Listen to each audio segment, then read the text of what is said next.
चीन के 5वीं पीढ़ी के विमान FC-31 को खरीद रहा पाक। हवाई ताकत में भारत से आगे जाने के लिए कर रहा कवायद।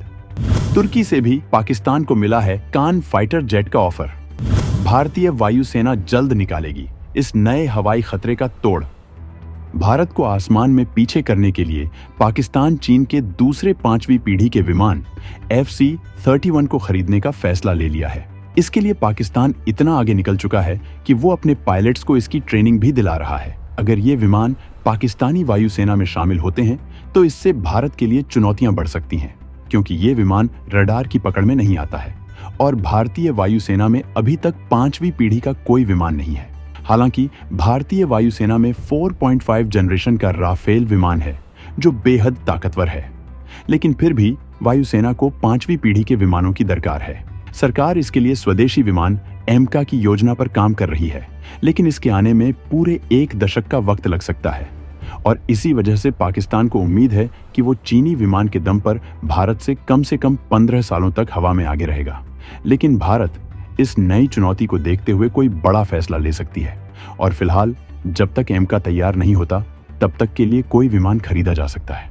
भारत को इसके लिए कई देशों से ऑफर मिल चुके हैं, लेकिन भारत ने अभी तक पत्ते नहीं खोले हैं। FC-31 कितना ताकतवर है और भारत इस चुनौती का सामना करने के लिए क्या रणनीति बना सकता है, किस ऑफर को सेलेक्ट कर सकता है, इस बारे में सब कुछ जानने के लिए वीडियो को पूरा देखिए। भारत की जंगी रणनीति के बारे में जानकर आप हैरान रह जाएंगे। अमेरिका के F-35 को टक्कर देने के लिए ड्रैगन ने बनाया FC-31। चीन की नेवी कर रही इनका इस्तेमाल जल्द ही सेना में होगा शामिल। अब पाकिस्तान भारत के खिलाफ इसकी डील पर जल्द लगाएगा मोहर। भारत के कई रक्षा पार्टनर दुनिया में मौजूद हैं, जिनमें खुद अमेरिका, रूस और फ्रांस जैसे ताकतवर देश हैं। अमेरिका, रूस पहले ही अपने लिए 5वीं पीढ़ी के विमान बना चुके हैं। ऐसा नहीं है कि भारत ने इसके लिए कोशिशें नहीं की थीं। इस मामले में देरी की वजह केवल उस करार का टूटना है जो भारत रूस के बीच था। भारत रूस के साथ मिलकर सुखोई 57 बना रहा था, लेकिन 2018 में इस डील से भारत बाहर आ गया था, क्योंकि मोदी सरकार तकनीक ट्रांसफर और मेक इन इंडिया पर जोर दे रही है, लेकिन रूस इसकी कई तकनीकियां शेयर करने को राजी नहीं था। इसी वजह से भारत ने अपने खुद के 5वीं पीढ़ी के विमान एमका को बनाने का फैसला किया, लेकिन इसके बनने में तमाम दिक्कतें हैं। इसकी वजह से इसमें देरी हो सकती है। इसी वजह से भारत फिलहाल कुछ 5वीं पीढ़ी के विमान खरीद सकता है, क्योंकि एक्सपर्ट्स इसके लिए जोर दे रहे हैं।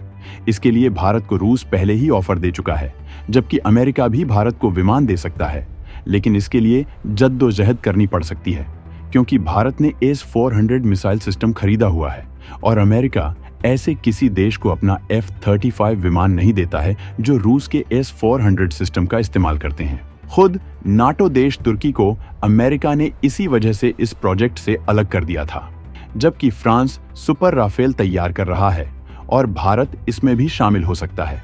भारत अपने लिए किस विमान को चुन सकता है, इस बारे में हम आपको बताएंगे, लेकिन इससे पहले हम आपको पाकिस्तान की रणनीति और चीनी विमान की ताकत के बारे में बताना चाहेंगे। पाकिस्तानी एयरफोर्स के रिटायर्ड एयर कमांडर जिया उल हक शम्सी ने इस विमान को लेकर कहा कि पाकिस्तान की ओर से 5वीं पीढ़ी के लड़ाकू जेट के अधिग्रहण से अगले 12 से 15 साल तक भारत पर महत्वपूर्ण बढ़त मिलेगी। शम्सी का मानना है कि इस अवधि के दौरान भारत की ओर से बराबरी की क्षमता हासिल करने की संभावना नहीं है, जिससे पाकिस्तान को क्षेत्र में रणनीतिक लाभ मिलेगा। पाकिस्तान फिलहाल आर्थिक तंगी से गुजर रहा है, लेकिन जब से भारत ने पाकिस्तान के अंदर घुसकर एयर स्ट्राइक की थी, तब से पाकिस्तान का अपने विमानों से भरोसा उठ गया है और वो जल्द ही कोई ताकतवर विमान अपनी वायुसेना में शामिल करना चाहता है। इसी वजह से उसने चीन से FC-31 को खरीदने का मन बनाया है और इसके लिए अपने पायलट्स को ट्रेंड भी कर रहा है। FC-31 को अभी चीन की एयरफोर्स में शामिल नहीं किया गया है, लेकिन यह चीन की नेवी में है।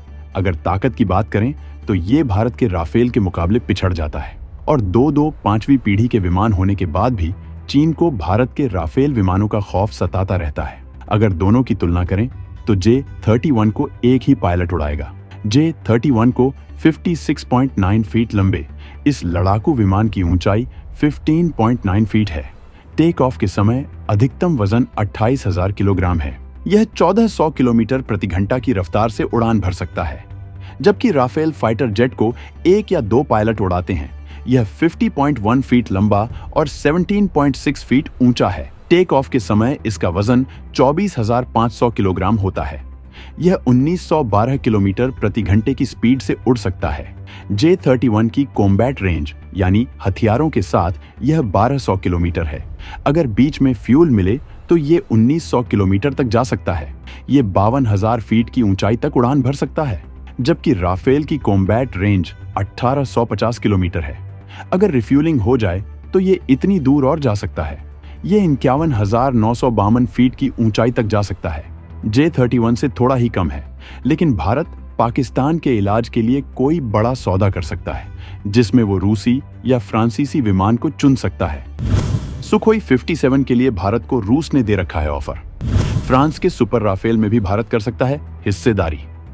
भारत रूस के सुखोई 57 विमानों को खरीद सकता है, क्योंकि रूस ने पहले ही इसके लिए भारत को ऑफर दे रखा है, जबकि फ्रांस का सुपर राफेल प्रोजेक्ट भी भारत को पसंद आ रहा है, क्योंकि भारत पहले ही फ्रांस से राफेल विमानों को खरीद चुका है।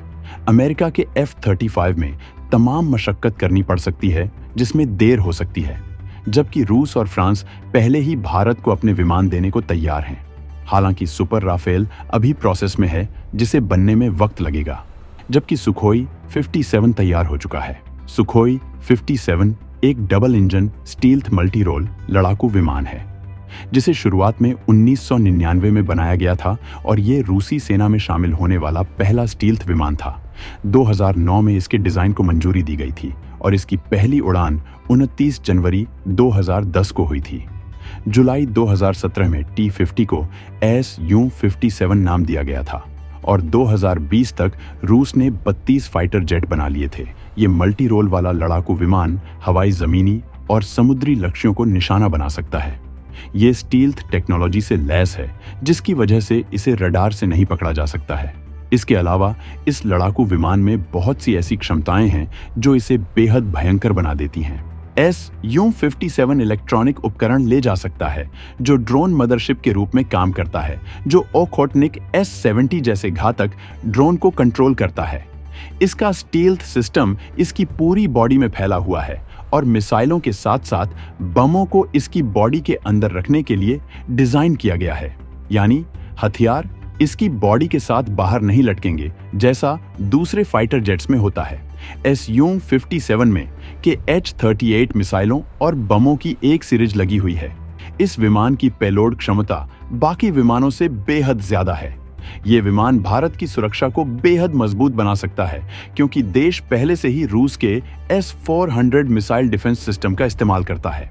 इसी वजह से इस बात की संभावना जताई जा रही है कि भारत इस विमान को खरीद सकता है, क्योंकि अमेरिका को इस बात का डर है कि S-400 की एडवांस तकनीक उसके F-35 विमान की तकनीक चोरी कर सकते हैं।